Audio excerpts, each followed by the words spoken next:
Hey everyone, what's going on? As you guys saw from the title of this video, today we're going to be doing a demo video on how to install carbides, specifically on my Assault. I'm at the building right now. I have to get the keys, drive across town to get into the storage where I keep my sled. But I hope you guys enjoy this video as a demonstrational video just to show you how I do it on my sled. It's the first time we do it on this sled. I haven't done them in a few years, so it should be interesting. I'm installing a new set of stud buoys on my Assault. And removing the old ones. So I'm going to take you guys step by step and show you how to do this. So first thing you need to do is either get the drill bit or the ratchet bit and start unscrewing it.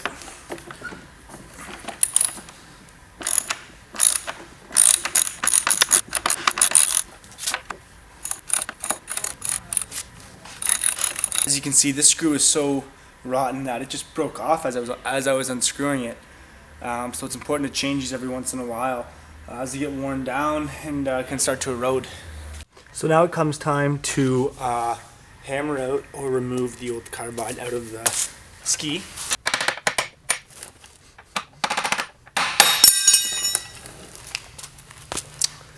And there's the old one. There it is, barely nothing left to it.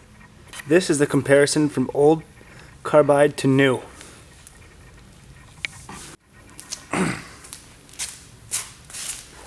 So we're going to go ahead and line up the new carbide.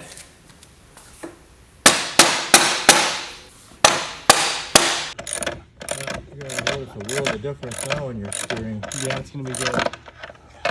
What's going on, guys? Hope your weekend's going good. Hope you like the video that I made installing the carbides. Just want to let you guys know that when I was doing it, I was hammering it a lot to get it up into this, the slots for the screws, although once it's in there, it's a lot easier to just tighten the screws and then force the carbide to get pulled up. Other than that, if you guys like the video, give it a thumbs up. And don't forget to like and subscribe for more content. Peace.